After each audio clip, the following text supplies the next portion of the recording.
Hello. Yeah, very good morning to all on this Monday morning. On behalf of Department of Mechanical Engineering, Panimalar Engineering College, I extend a warm welcome to all the participants. Also, we thank you all for the immense response.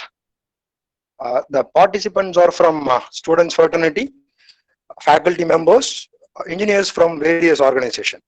We sincerely thank all of you for your keen interest. And to be a stronger nation, we need to make wiser energy choices. Of course, nuclear power provides more than 10% of the world's electricity as of now, and almost all the leading reports suggest as increasing role for nuclear energy in near future. So the main objective of this webinar is to make you more aware about the role of nuclear technology towards stronger nation, particularly towards stronger India. And before starting this, I would like to share a small instruction to all the participants. Kindly mute your mic till the end. And if at all you have any queries or suggestions or questions towards this webinar's topic, you can put in the chat box. Kindly avoid greetings in the chat box. And with this short note, I invite our respected principal, sir, Dr. K. Mani, to make a few words about this webinar. Yes, sir, please. Good morning to all of you. Department of Mechanical Engineering of Panimalar Engineering College organizing a webinar on role of nuclear technology towards stronger India. So during this lockdown period, many colleges are organizing webinars for the benefit of faculty members and students. And in this online teaching learning process, so both the faculty members and students from various disciplines are taking part. This reflects that there is an interest and also self-motivation and commitment among the faculty members and students to obtain their domain knowledge. So now usually the resource person will be invited from industry to collaborate with the department knowledge with the industry, what is happening nowadays, and also about the future trend. And this is the first webinar organized by the Department of Mechanical Engineering of Panimalar Engineering College with their own department faculty as resource person. So I am happy to welcome Dr. Mayaben to present this 1 hour webinar on this topic. And also I request all the participants to interact with the resource person to update your domain knowledge. Wish you all success. Thank you, sir. Thank you. Thank you very much, Professor, and our principal, sir, Dr. K. Mani, sir. And before starting, a small intro about our today's session speaker, Dr. T. Mayavan.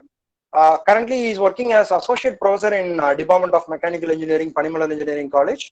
And he has completed his doctorate in Mechanical Engineering at Satyabama University during 2018. He has completed his Bachelor in Mechanical Engineering in 1999 from Thandai Periyar Government Institute of Technology, Vellore, and obtained his Masters in R&AC from prestigious Anna University, Chennai in the year 2005. He has more than 15 years of experience in teaching and research, and his research interest includes forming of sheet metals, performance characteristics of boiler in the power plants, reactors of nuclear power plants. With this a small intro about our session speaker, I cordially invite our resource person, Dr. T. Mayavan, to present about today's topic, role of nuclear technology towards stronger India. Happy learning, participants. Yes, sir. Dr. Mayavan, sir. Yeah. Thank you, Dr. Puviyarasan, and thank you, respected principal, sir. Good morning, one and all present here. I am Dr. T. Mayavan. On behalf of Department of Mechanical Engineering of Panimalar Engineering College, I once again welcome you all for this webinar, and also I extend my thanks to all the participants towards your interest in learning the nuclear technology. Title for our webinar is Role of Nuclear Technology Towards Stronger India. Let me begin with two different energy quotes. Most famous one, first one by American writer Robert Allen. He said, we can create a more sustainable, cleaner and safer world by making wiser energy choices. I think this is the right time to discuss this topic because at present in India, nearly 79% of our electricity is being produced from the thermal power plants. Hope you know what is thermal power plants. A power plants creating the electricity by burning fossil fuels. It may be coal or it may be gas or it may be oil, right? So on the other side of our India, if you look at the future electricity demand, according to Indian Energy Policy Review 2020, it is assured that nearly 6% energy consumption is increased every year. If this continues for next 15 years, just imagine our requirement for electricity will be doubled by 2040. Now we are in 2020, right? Before 2040, our electricity requirement will be doubled. Just imagine one side we are producing the energy using fossil fuels with more combustion, more gases. On the other side, we are in a position to meet our demand, which is drastically increasing. So that is the reason why we are choosing this topic. And thanks to Dr. Puviyarasan and my head of the department, and along with me, we are discussing more and we are choosing this topic for this webinar. As our Bharat Ratna Dr. Abdul Kalam rightly said, the second course, nuclear power is our gateway to a prosperous future. He knows very well about the future, then only he can able to give this sentence even well before that. Okay, so I would like to combine or connect these two quotes through this webinar so that students and faculty and the industrial person can able to get idea about why we need to go for a nuclear energy, what is the problem associated with the olden technology. For this webinar, let me begin with the basics of energy, followed by its classification, and then what's the purpose of converting one form of energy into other form, and then what's the energy demand of our country, how it is being fulfilled by the fossil fuel power plants, followed by its effects. Also, why we need to go for a nuclear power. I have three strong reasons for this as an answer, and then a complete nuclear technology for you. And the reason for this complete nuclear technology, many second year and third year mechanical students are, I think, registered. I saw that in the review. So this will be very much helpful for them for their 7th semester. They have a paper called power plant engineering. In that, nuclear is one of its units, right? So it will be very handy one for them. And then based on all these things, we are going to conclude this session, followed by a small video, just a 4 minutes video to get the idea about what is the global idea on our topic, right? Let me begin with the energy. As we know that energy is nothing but ability to do work. What is ability? Let's see. We can categorize this energy into two major categories. One is kinetic energy, another one is potential energy. If you take a kinetic energy, it's nothing but flow or motion of waves, electrons, molecules. For example, if you take a mechanical energy, it's a flow of objects, nothing else. If you take a thermal energy, it's nothing but flow of heat. If you take a radiation from sunlight, it's nothing but flow of electromagnetic waves. On the other side, if you take electrical energy, it's nothing but flow of electrons, right? So we can identify this magnitude of this kinetic energy by a formula called of mv squared. M represents the mass, it depends on matter, also the V depends on velocity or a flow velocity, right? So if you took at the next level, potential energy, it's nothing but energy stored in the particular matter. What's it stored? If you take a nucleus of uranium 235, it possesses some energy, right? That energy possessed is called the potential energy. It can be yield when it is broken by the neutron. On the other hand, it is also represented as energy due to position or storage. For example, if you take this, if you take an apple, if it is falling from the 2 feet height, what will happen? The effect will be minimum.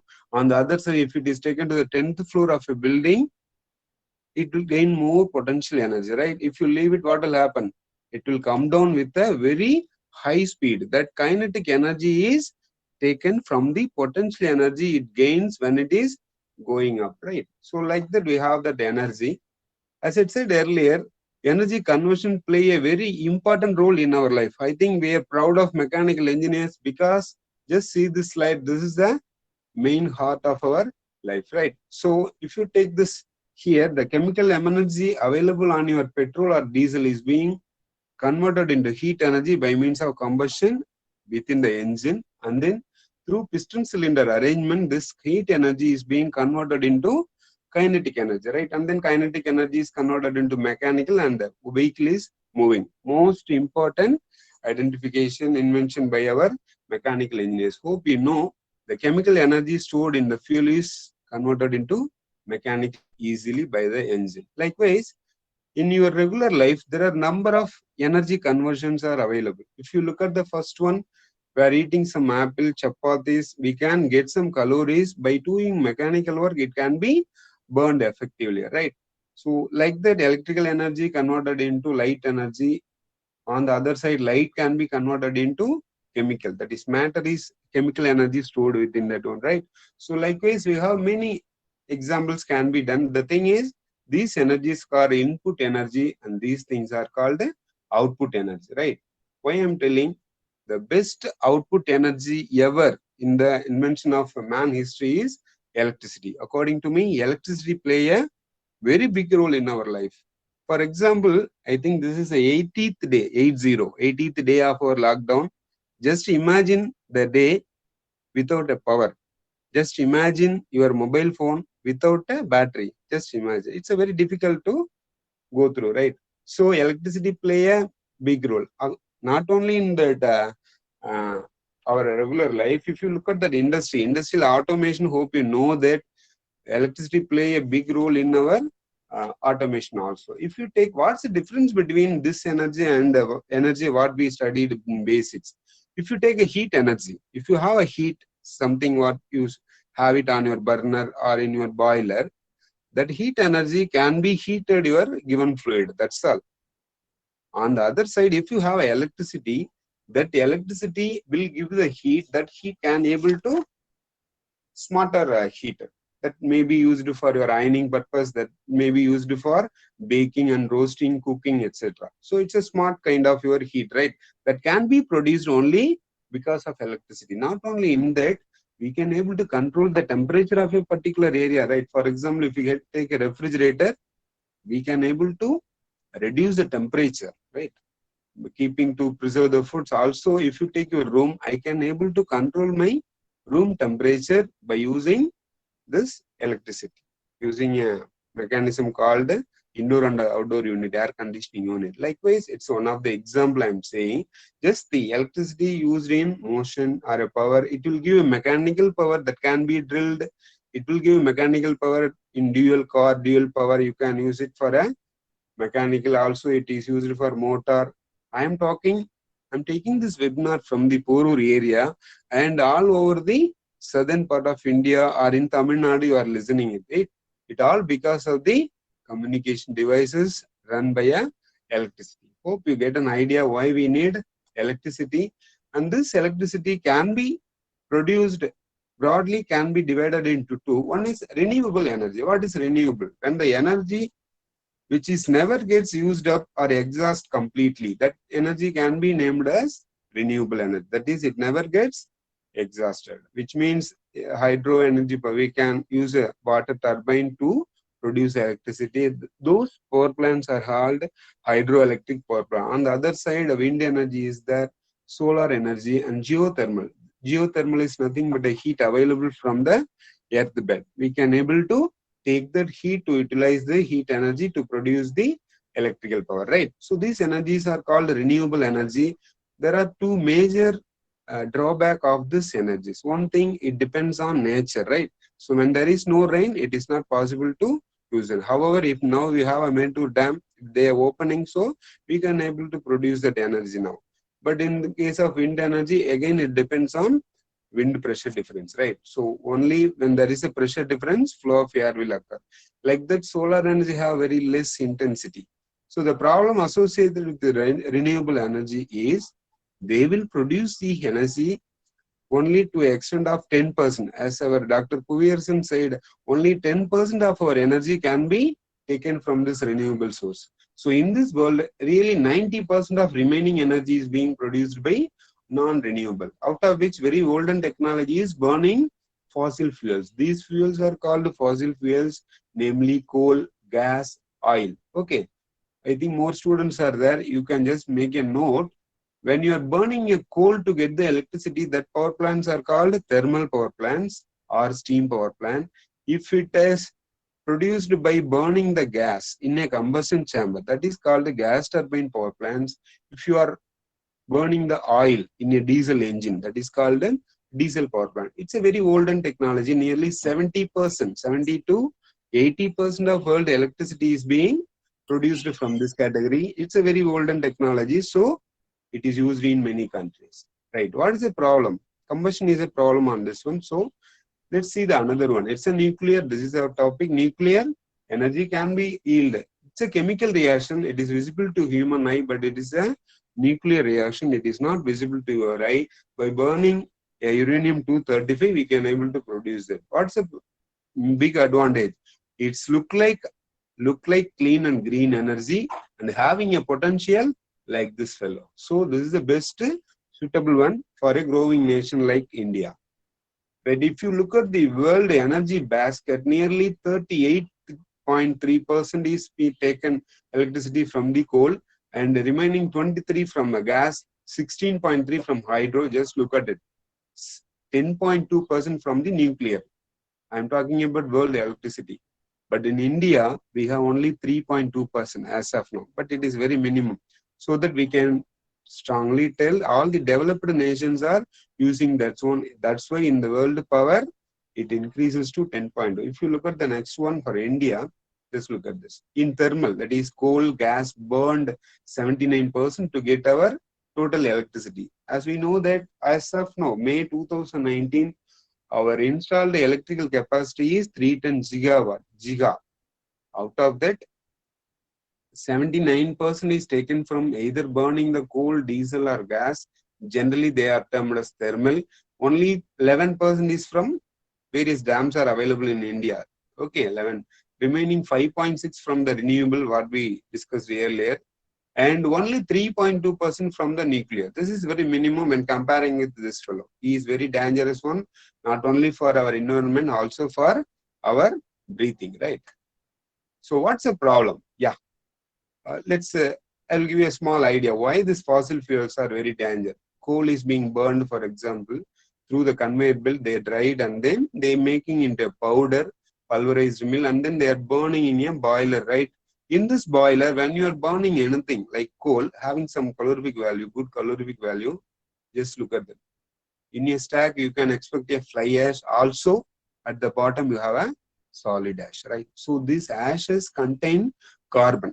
According to the scenario, 1 megawatt power plant of 1 hour will produce 1000 kg of carbon. 1 megawatt power production, it produces approximately 1000 kg of carbon. Not only in thermal, if you look at the gas turbine power plant, here gas is being loaded directly into the combustion chamber. Before that, air is being compressed and we are burning the gas in this combustion chamber with a high pressure air. Okay, so again you have an exhaust here that will nearly 50% of it. 50% of it, that is 500 kg of carbon is being released per every megawatt hour production. That's why I say the fossil fuels are not good for our environment, also for our health. Okay, the reason behind this technically, they have a carbon molecules, they are connected with the oxygen during the combustion, they're producing carbon dioxide. This is what we increase. What's the effect? Global warming, heating will be there. NASA identified that greenhouse gases such as CO2, methane will be increased. When these gases are increased, what will happen? It will trap more heat into our outside our earth, or what will happen? More heat will be developed.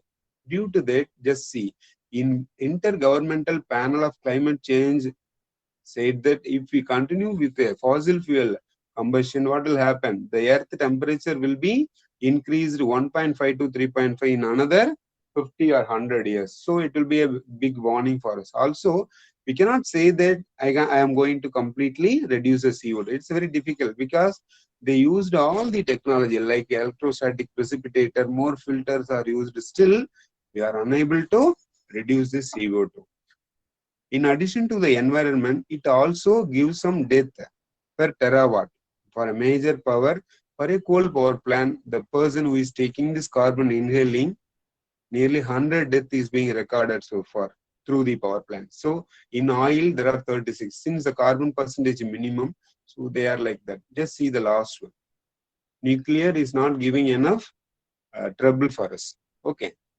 Right, this is already we seen, that is carbon. This two chemical reaction occurred during your fossil fuel. This is our nuclear reaction. On the byproducts, after the reaction on the byproduct, there is no carbon. Okay, so we have only two neutrons. Why nuclear power? I can strongly say that nuclear energy protects the air quality. As you seen in the diagram, there won't be any chimney, there won't be any combustion. So simply we can give you a zero emission clean energy source only from the nuclear. Also, it generates the power due to fission, not by the chemical reaction, right? So first reason why we need the nuclear, it protects the air quality. When you look at the second one, land footprint is very small. What is footprint? Land required. Just see, it's nothing but our Kudangulam photo. A Kudangulam, this reactor having a capacity of 1000 megawatt, this is another 1000. Within 1 kilometer, we can able to build a reactor that having a capacity of 2000 megawatt. Hope you come across Neyveli NLC power plant. There you can see one power plant, huge one, thermal 2, like that we have 3 or 4. Out of that, when you take a thermal 1, mining all, if you take all those things, it requires more than 10 square kilometer, right? But here we have only 1. But also if you compare the capacity for an NLC, thermal power plant 1 have a capacity of 220 megawatt. Here 1000, 5 times better, but within a 1 square kilometer. That is what we said, land footprint. If you compare with the wind farms, it requires 360 times more land area comparing with the nuclear. Also, if you take a photovoltaic cell, it directly gives the electricity. It will it will require 75 times more space, as you seen in the diagram. So land footprint is very small. Third one is very important. Why we go for nuclear? Nuclear energy produces minimal waste. How it will use minimal waste? When you are taking minimum input as a fuel, you will give a minimum waste. Just this, see this. It shows the various graph production of power. That is, just look at this cursor. 50,000 kilowatt hour power production. It requires 15,000, approximately 15,000 kg of coal is being burned for this one. Okay, if you are burning a more coal, what will happen? More ash content, more coal, fly ash, everything will be formed. On the other side, equivalent oil is 10,000 nearly. 10,000 oil is being burned for the same energy. Just look at the bottom. I have only 1 kg. I need only 1 kg of natural uranium to prepare this power. Okay, hope you understand. Nuclear energy take a minimum of fuel, so it produces minimal waste. For a comparison, if you take a eraser shaped, it's nothing but a coin sized or eraser shaped fuel pellet. That if you are burning it through nuclear reaction, the energy equivalent to 3 barrels of oil burning or 1 ton of coal burning or 17,000 cubic feet of natural gas burning. So that is one of the major advantages of this power. Okay, hope you understand. Let's come to India. National Development Council said that they are Sorry, going sir. to Small interruption, Professor. Yes, please. Would it be possible to present your screen, because many of the participants are saying that it's not visible. For me, it's visible. Okay. So would you please click on your presentation and click it as present now? Again, Yeah. just a minute. Because some participant, when they came in, they have given present now, so by default it was changed. Oh, sorry.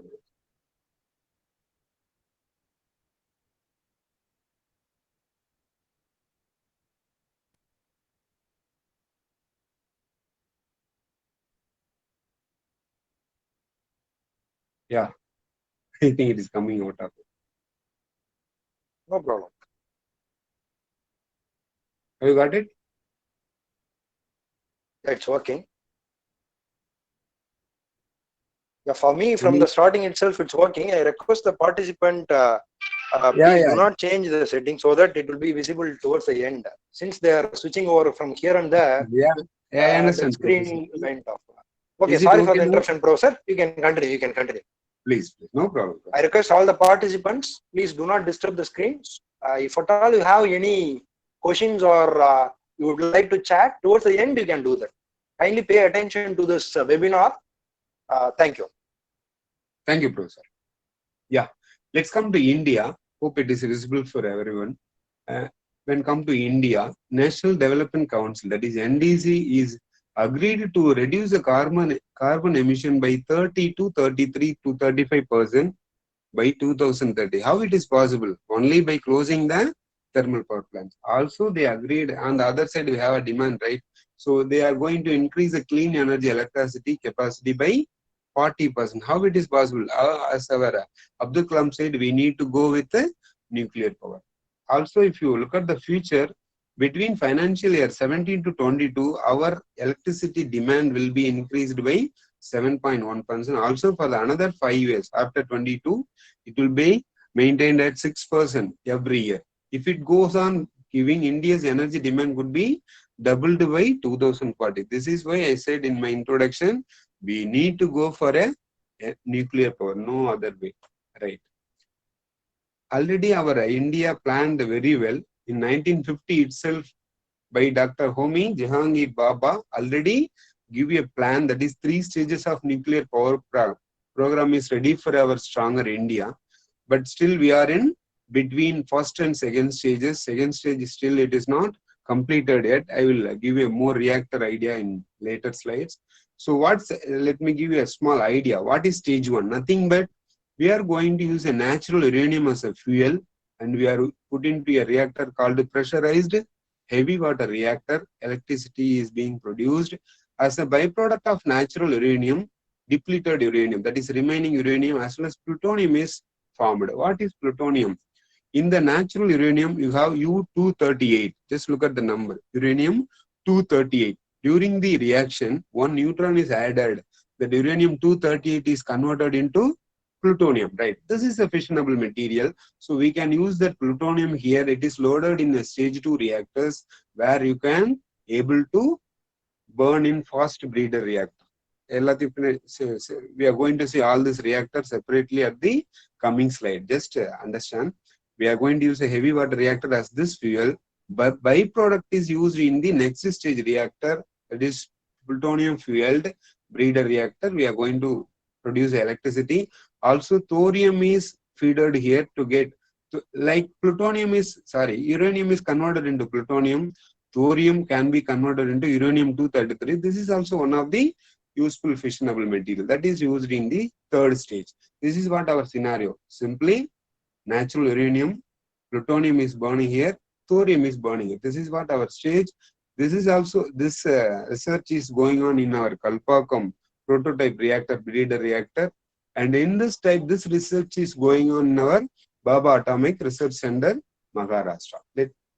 Let me give you more details about nuclear status of India, right? Currently, nearly 21 reactors are there with 6 different locations producing 5.8 gigawatt. It's little bit older idea, but currently it is being revised to nearly 7 gigawatt. Okay, in another 1 or 2 years, it will be increased to 9.6 gigawatt. Okay, and India is planning for a huge increase in nuclear power by introducing 48 new reactors before 2050. However, we can able to increase by 10 times. Now we have only 5.8. Now it is being revised to 58 or 63 gigawatt. 10 times we are going to increase. If you look at the graph where we are going to see, under operation are very minimum. This Kalpakkam pressurized heavy water capacity is 220 megawatt. We have 2 different units. Also in Kaiga, Karnataka, we have some plant. Okay, 220 into 3 reactors are there. If you Kudangulam, it said as ongoing, it's not ongoing. Two reactors are ready. I think one is producing power, another one is some service issues is there. Okay. But my focus is just see this. Proposed projects, right? If you look at that 1, 2, 3, 4, 5. Nearly 5 to 6 proposed projects are there. If you look at the capacity, as I said earlier, one of the major advantages of nuclear is we can give within a single reactor, we can produce 1000 megawatt. In olden reactor, it is not possible. Now it is advanced reactor. We can go for 1000 megawatt, even 1650 megawatt also planned in Maharashtra. Also, students look at that all the reactors are located near the seashore maximum. Do you know why? In any reactor, in any thermal power plant, we are using enormous amount of water. Okay. So if you need a water, we need a sources like this. They will take the water itself. Also, if you look at the breeder here, Kudangulam reactor, here you have you can able to see the cooling tower, right? Here it is not possible. Why?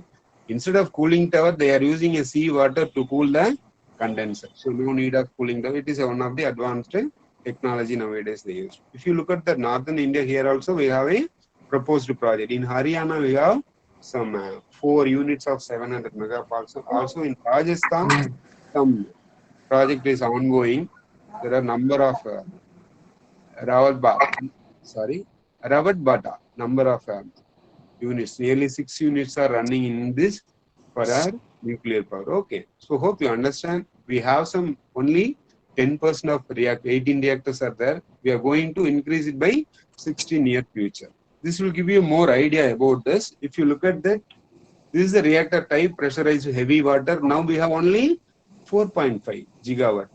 In 2050, it is being increased to, it is going to increase as 20 gigawatt, right? Like that, Vada energy reactor. This is by Russia. One Kudangulam is ready. And in future, we are planning for 8.8, nearly 9 gigawatt is going to be constructed. Like that, if you look at the entire thing, estimated capacity by 2050, we have lot of, is it audible? There is lot of increase in energy power. Okay, if you look at the graph, it's very easy. Now we are in 2020. We have only, as I said, nearly 7 gigawatt is power is being produced by nuclear power by using, just see, various colors are there. Russia, France, and then breeder is our own technology. And then advanced heavy water by Canada technology. AP1000 is a reactor from the United States collaboration, right? By 2050, just imagine, if you look at the, we are going to produce nearly 50 to 60 gigawatt power is being produced in 2050. This is the plan for you, Indian nuclear status by 2050, right? Let me give you a full idea about nuclear technology in another few slides. Let me begin with the fuel life cycle. What is a fuel? We know that it's a uranium, right? But it is mining from the earth bed. Milling is nothing but conversion of that ore. Unwanted materials are there that is purified as a yellow cake, and then it is converted into uranium hexafluoride gases as a conversion. Reason for this, we need a enrichment. What is enrichment? In the uranium ore, that is natural uranium, contains only 0.72% of uranium-235. If you look at this carefully, students, if natural uranium means addition of these two, right? Out of which 99.2% is waste. And there is no use of this uranium-238. Only this red color indicates the uranium-235. That can be the fissionable material, right? So we can either use natural uranium or enriched uranium. What is mean by enrichment? Just look at that. 0.72 is being increased to 3 to 5% uranium. Then it is used in the power reactor, right? That is called, that's why they are converting into gaseous form, and then enrichment is there. After enrichment, fuel is being fabricated like this pellet. Something like your tablet, you can see this. Pellets of uranium, enriched uranium, they are stored in a nuclear reactor fuel rods. Okay, so that it can be ordered properly, right? So after that, it is put into the reactor for burning, and then it is stored in a cool surface, like within the water stored. Also, just a note down, if you are loading a fuel on your reactor, it will be burned for 1.5 years. Just imagine. It is loaded and it will be kept in the reactor for a period of 1.5 years. After that, it is stored, taken the waste fuel, that is used fuels are stored in water pool and then going for a disposal. Hope you understand the fuel life cycle and its fabrication. If you look at the fuel composition, few reactors using, slow reactors using natural uranium or enriched uranium. What's the difference there? If you are using heavy water, we can use a natural uranium. If you are using a light water as a moderator, you can use enriched uranium. In India, enrichment facility is not there. In India, it is very tough process, also a costly one. We are using natural uranium. It contains only 0.72%, but however, we can manage, we are changing the moderator as a heavy water so that we are utilizing the same heat from this one. Okay. The third one is MOX fuel. This is what breeder I said. Second stage of our nuclear plant. Fast breeder reactor, they are using MOX fuel. MOX is nothing but mixed oxide fuel where you have a plutonium as a fuel. Most of the students again writing as uranium, not uranium. If it is a breeder reactor, at present we have a plutonium as the fuel, right? Here uranium-235 is the fuel, very less amount, enriched value, plutonium value, right? These plutoniums are man-made element. It is not in your earth. It is being prepared from this one. U-238 is there. U-238 is there. If it is absorbed by neutron, these uraniums are converted into plutonium. If a country is maintaining 18 reactors on this soil, they will have 3 reactors like this. Why? The output of these fuels are being taken and preparing plutonium using for a reactor, right? Hope you understand fuel type. As we know that what is fission? When a slow neutron hits the uranium-235, approximate equal mass is produced. Also, 2 fast neutrons are liberated. Like from the childhood, we know that during this, energy is being produced, that is 200 million electron volt, which is equivalent to 1.609 10⁻⁻13 joules, right? But the thing is, it's very minimum, I know that, but millions of electrons, nucleus are bombarding. What will happen? This energy will be huge. That is called fission. The moderator is one of the most important point. As I said, moderators are used for reducing the speed of the fast neutron. Moderation is nothing but your water. I think in this diagram, this is the water, right? In the water, what you have? You have 1 proton, right? Also, consider a slow neutron hitting your nucleus of uranium-235. It is split into approximately 2. 3 fast neutrons are liberated, right? This fast neutron is unable to break the other uranium. So we need to reduce the speed. How it will be reduced? It's very difficult. So we are keeping a water in between this fuel. What will happen? Water is having a proton. That proton size weight will be equivalent to neutron. Just imagine 2 balls. If they are hitting each other, what will happen? The kinetic energy of this ball is being absorbed by this fellow, right? Since neutron as well as proton present in the water are having a same weight, this neutron hits some of the molecules. Finally, it becomes the slow neutron. Now it is ready for the next fission. Like that, it will produce another fast neutron. It will passing through some of the molecules hitting it one that will reduce the speed and then fission takes place. Like that, moderators are used for reducing the speed of the fast neutron. Nearly world 75% reactors are using regular water, this water.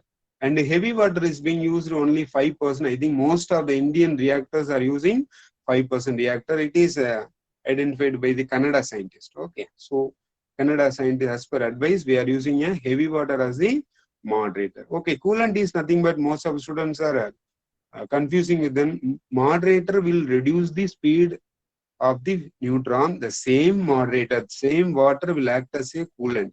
Okay, during this period, heat energy liberated, right? That heat energy is being absorbed by the same water and coming out of the reactor, right? That is called the coolant. So water is act as a moderator as well as coolant. Okay. And another one, who is going to control the reaction? Control rods. Okay, just look at this. It shows the top view of a reactor. The blue color lines are called control rod guide. Okay. Nearly 24 numbers are there. They are inserted from the top. What will happen? If fast neutrons are liberated coming out of the uranium-235, here they will be captured. They have a cross section in such a way that they will absorb this neutron. When this control rod is immersed fully, it will absorb. If it is immersed fully, it will absorb all the neutron, then it will be kept controlled, reaction kept controlled. If we are completely removing this control rod, what will happen? Entire reaction will be taking place. You will get a huge energy, right? When all the above things are happening, we have a chain reaction. That is, uranium hits, split into two, three neutrons are slowed down, and then hits the another three uranium. So like that chain reaction will taking place. Okay. If you look at that, what is application of chain reaction? There are two types of chain reactions are there. One is controlled chain reaction. What is controlled? Just look at this. This is a first generation neutron, hits the three different uranium. They are producing three. So totally 9 neutrons are there, but control rod absorb these 6 neutron. What will happen? I allowed only another 3. What will happen? This is 3 neutron. We are producing heat. We are taking the heat of this one, but we are not allowing this to occur. These 2 neutrons are absorbed by control rod. So before reaction, I have 3 neutron to split the another uranium. I have another 3 for another reaction. So it is called controlled chain reaction in the rate of 1:1. This is what occurred in reactors, power reactors. It is a controlled one. We can able to maintain the power. On the other side, you have uncontrolled chain reaction, where I don't have any control rod. If you hit that one, 2 is there like that, it will be something like we're increasing exponential view. Okay, so it will keep on going. What is the application of uncontrolled chain reaction? Uranium bomb. Here you can ask one doubt, sir, how the moderator is being used here, right? Here there won't be any water, okay? So they are filling the graphite. Graphite means I hope you know that it's something like a gray color graphite material is used in between the fuel loaded. So that will be reducing the speed of the neutron, so that it will be also detonator is there in between all this uranium fuel. So you'll get a huge energy by burning of uranium as well as burning of this detonator, right? So these are the applications. Hope you know everything about reactor. This reactor is nothing but a device which have all these things to be happening. Reactors are devices which are designed to maintain chain reaction producing steady flow neutrons generated by the fission of heavy nuclei. They are grouped as either research reactor or power reactor. If you are using for a research purpose, that is research. If you are using a power plant, that is power. Here, the water is being circulated, reaction takes place, it picks up the heat and going as a steam to the turbine, right? Right, let's come to India. Still, I have 6 more slides.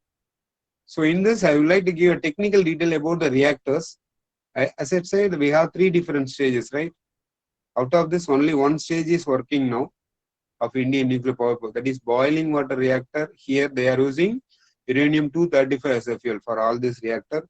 Pressurized water reactor, we have a pressurized one. Pressurized heavy water, as I said, most of the 18 reactors of Indian reactor is in this type, heavy water, using pressurized heavy water. And then we have a stage 2. In stage 2, as I said, output of this material is plutonium that is used as a breeder. Prototype is working in Kalpakkam. Still, it is not producing a power, but it is in the research stage. Also in a stage 3, sorry, it's a stage 3. In stage 3, we have a breeder reactor. Instead of plutonium, we are going to use the thorium. These are the various reactors type used in our country. Let's take a first one, boiling water reactor. As the name implies, boiling means the coolant which is coming into the reactor is being allowed to boil. Okay, before that, I would like to give some introduction for students. Why we are using a water? Even in our thermal power plant, this reactor is being simply replaced by boiler. That's all. You can use the same diagram. Only thing, instead of this entire reactor diagram, you can draw the boiler. Then it is called a thermal power plant. That's the difference. Okay. Right. Now have a reactor. You know what is happening in the reactor, right? So water is kept at a very high pressure. Why? Just see. Why water is used as a coolant? Just see this value. It's a heat capacity value, 4.19 kilojoules per kg Kelvin. What is the meaning of this heat capacity? A water can able to absorb 4.18 kilojoules of heat for every kg of water for 1 temperature Kelvin difference. That is, for 1 temperature difference, I can able to absorb 4.18 kg. This is the best heat absorbing fluid. That's why in most of the power plants they are using a water because of this value. Also, student must know what's the difference between a water and a steam.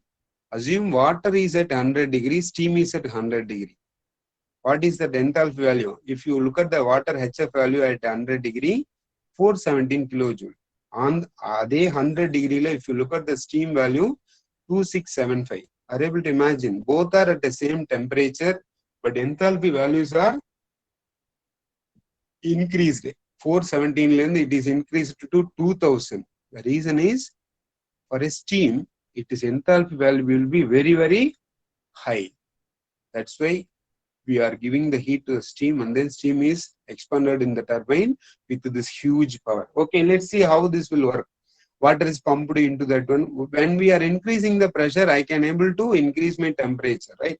That's why if I am circulating at 1 bar, my temperature never increases 100 degree. Boiling point is 100 degree, right? So if you are maintaining a high pressure, the temperature may be raised to other boiling point, right? So it is maintained at 70 bar. So equivalent boiling point is 283. So my steam is at 283. So water coming out of it, do the moderation process, reaction takes place, will absorb the heat, and steam will be going to the turbine for expansion purpose, and then it is coming out the low pressure steam. This power, the mechanical output taken by the turbine is being fed into the generator to produce electricity, right? So this is what occurred in that one. So after expansion, pressure is being reduced, high pressure is being reduced, but still it is in the steam. I need to remove the heat from the steam because the steam possesses more heat as a latent heat, right? That should be removed, right? So I am circulating a water at 25 degree in the condenser so that I am removing the latent heat of steam. Then this low pressure is converted into low pressure water. Since I am taking the heat by this one, so it enters at 25 degree and leaves at 35 degree. Okay. So now I have a low pressure water is ready for a next cycle. Only thing I need to supply to 70 bar. Then only pressure is maintained in the reactor. So this low pressure water goes into the pump to increase high pressure water. This is what occurred in this one. As a reactor point of view, what is a disadvantage of boiling water reactor? Means here controls valves are inserted from the bottom. Do you know why? On the top you have steam, right? So moderation occurs only on the down portion of your reactor. Why? This is the water only moderating the neutron. Okay. So I need to control the reactor on the bottom, and then only I can able to control the reaction. That is very difficult to design this reactor because this reactor have a water as well as steam. It is very difficult to maintain this HF value and HG value on a same reactor. So that's why it's a very olden technology. Now it is being revised. One of the reason design of this reactor is complicated. Second one, just look at this. Water is coming, pick up the heat, also radiation. It also picks up the heat coming out of the containment building. This is the containment building, right? Having a complete concrete, even a aircraft hitting, aircraft will be damaged on this structure. But radiated steam will coming out of this structure. This is not a good. Okay. If you are going to anything happening on your turbine blade materials are subjected to the radiation. Why? Because the steady steams are coming directly from the reactor. This problem is overcome in the another reactor. This is a very olden reactor. In first reactor 1969, it is built in boiling water reactor in our Tarapur atomic station. Pressurized water. If you compare these two, what's the difference?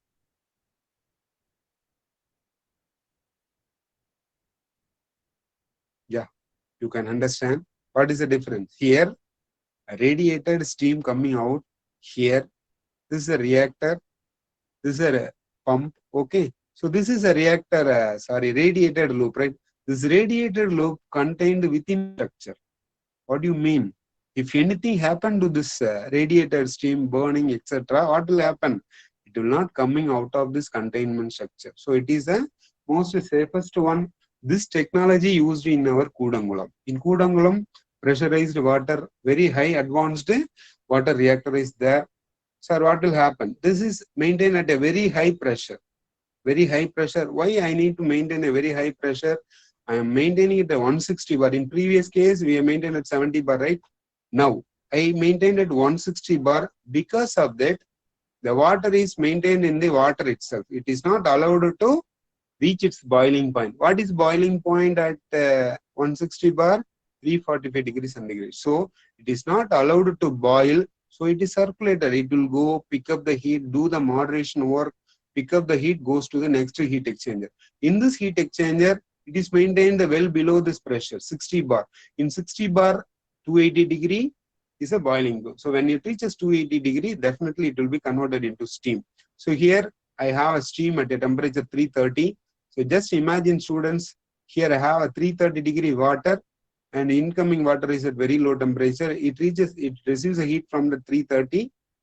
Definitely it reaches 280 degree. At this pressure, it reaches its boiling point, converted into steam, and all the remaining things are like your previous one. Okay, hope you understand here. This is a pressurized water reactor having two loops. This is one loop, this is another loop. This is a power generating loop, this is the radiation loop. It's the most safest one. That is what having in our Kudangula. Third one, heavy water reactor. Most of the Indian reactors are heavy water. What's the difference? I already said in the moderation, you have one neutron, right? In the heavy water, what is heavy water? D2O, I think. One more neutron is added here, right? If yellow is proton, what happened to red? It is a neutron. So two fellows are there in a same water. In the ordinary water, we have only one proton, but in heavy water, we have one proton and one neutron. Two fellows are there.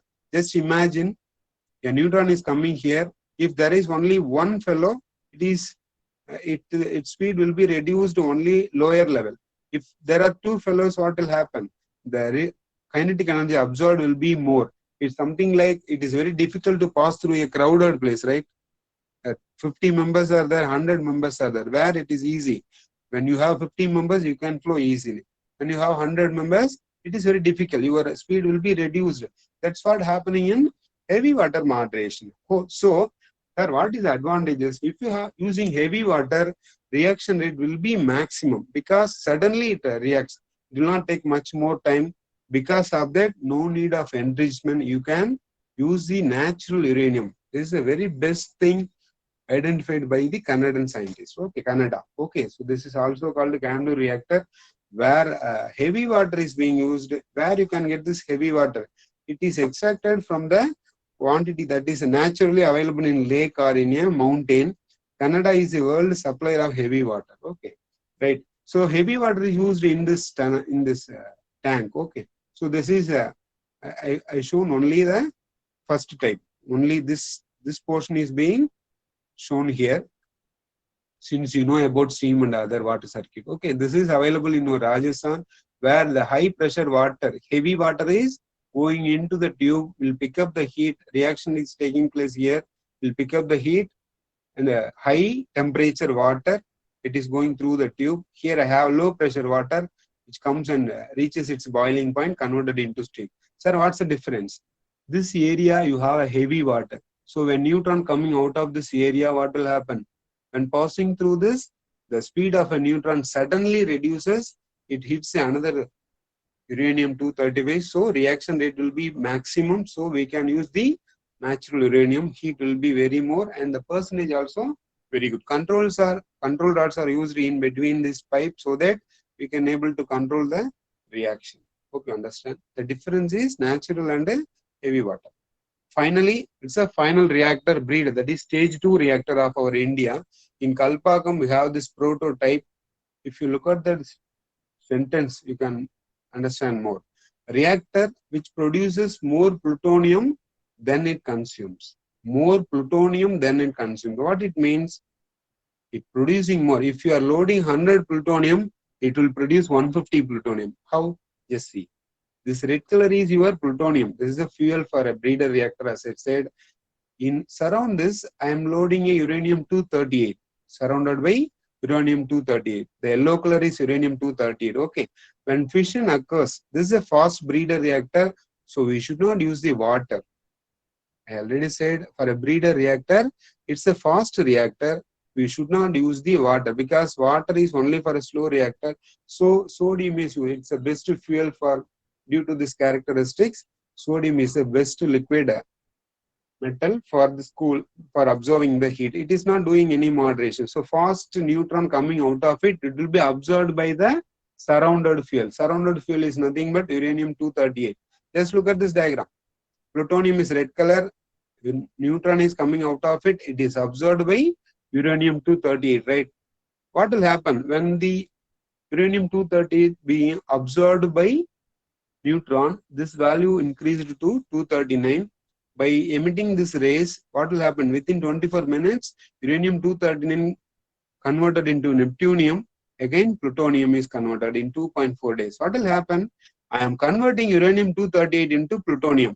This is what occurred in all the reactors. Okay. Plutonium, that is neutron is coming out of it, will be absorbed, it will be converted into plutonium again. Also in that side, imagine the same thing happening. What will happen? I am breaking one plutonium and I am producing two plutonium from the uranium-238. That is what they said, a reactor which produces more plutonium than it consumes. If 200 plutoniums are burned here, I am making 400 plutonium atom. That is what the importance of breeding reaction. No need to go for a fuel. At the end of reactor shutdown, we can take the extra fuel than the loaded one. Okay, this is a breeding concept. So in the breeding concept, temperature is maximum. So we have a containment structure. Here you have the fully loaded that sodium. Okay, this is the fuel. This is uranium-238. So it is circulated through the pump. So it's a heavy, hot sodium which is at a temperature more than 395 degrees. Nearly 400 degrees there. So I have another loop to take this heat out of side. This is not mixed with this one. So it is not a radioactive. So it is coming out of that. Here I have a water circuit, right? This diagram is not similar to that one. But thing is, in this one, boiling water, you have one loop. Here you have a two loop. This is also two loop. But here you have a three loop. That's the only difference. First loop, second loop, third loop. Why we are going for a three loops? Only thing, it is very highly radioactive. Heat will be very, very high. So just take it outside within the sodium itself. So exchanging sodium will be very easy. And then I am absorbing this heat and at very low pressure, converting into steam, going to the turbine. All the remaining things are same. This kind of breeder reactors is under research prototype. It is available on the Kalpakkam, Chennai, right? This is what our fourth reactor. I think we are almost coming to the end of the session. Now, I'll tell you what is the third stage. We already seen the first stage, second stage is breeder. Third stage, we are going for thorium. What is the reason? Uranium reserves are minimum. In India, we have this much amount of uranium, but the problem is, out of this, only 0.7% uranium-235. Just 1% uranium-235. That is a very bad thing. We depend on other countries. We are taking uranium. We are importing uranium from the, I think, Australia and Kazakhstan. We are depending on other side. Also, enrichment is very tough. However, thorium, it is not a fissionable material, but when a neutron is added with the thorium, it is converted into uranium-233. Okay, by a reaction. Okay. Also, one-fourth of world thorium reserves are in India. Let's see. Thorium reserves, latest one. Here, Australia is 25%. Second one is world highest thorium reserve in India. So there, how it will be converted? Thorium is absorbed by neutron, converted into thorium-233, and then proactinium, followed by within 27 days, uranium-233 is ready for fission. Just see, 95% of fission is possible here. But however, in the case of uranium-235, we have only 40 to 50% is possible for a fission. Here, 95% is possible. So, in India, we are the top in research of thorium. We are in top. Okay. So, if this success, if everything goes in a right way, we are the leader for the reactors which is taken thorium as the fuel. Also, the power of uranium-233 is very high and compared with the uranium-235. So, India is having a huge research on this thorium. Okay. That's why we are going for third stage. Still, it is in the research stage. As a conclusion, based on all the things what we discussed, renewed interest in nuclear power from concerns over the climate change and fossil fuels imports. Also, we can say that nuclear power is a zero emission and clean energy sources, as we know that it produces energy on a very less land. Also, it produces 3% of world, India's electricity. In future, we are going to increase it to 6.7 to 60 gigawatt, literally. Nuclear power, so in the future, it will displace the coal in electricity and the oil in transport sector for some heating purpose. It is clear that the use of nuclear power could help our nation to satisfy its increasing needs for energy as well as retraining the CO2 emissions. By creating a developed domestic market for nuclear power, India will become an important player in the global civil nuclear commerce. So, let me conclude that this way. By this webinar, those who attended, participants can able to understand what is the nuclear energy, why it is needed, what's the problem of fossil fuels, and then what are all the various type of reactors available in India, what is the future plan of India to get the power, and what is the research under the thorium, etc. All those things can be learned, I think. Okay. So, thank you. This is a time to thank everyone, particularly the team, all the participants, also our mechanical team, Dr. L. Karthikeyan and Dr. Puviyarasan and Mr. Murugesan and Guna for their support. Without this team, I cannot able to complete this session with this much of confidence. Okay. So finally, we have to thank this fellow. He is an idea of nuclear power began in 1930s by Italian scientist whose name is Enrico Fermi. He took nearly 12 years to get this chain reaction. Just imagine. He is working for 12 years to get this chain reaction. And India, in 1969 only, we are taking the first reactor. Okay. Hope you understand what is the purpose. So this is the role of nuclear technology for a stronger India. With that, I would like to conclude my speech. I wish you all the best for your future and be safe. I am Dr. T. Maayavan and this is my mail ID maayavan@gmail.com.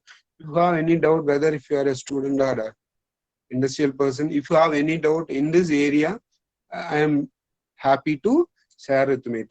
Also, after this session, you have a small video, just 4 minutes video. After that, you can ask your doubts through the chat box. Thank you. Murugesan sir, you can play that video so that.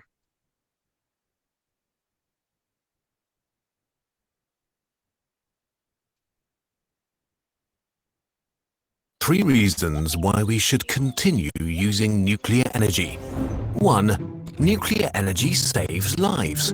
In 2013, a study conducted by NASA found that nuclear energy has prevented around 1.8 million deaths, even if you include the death tolls from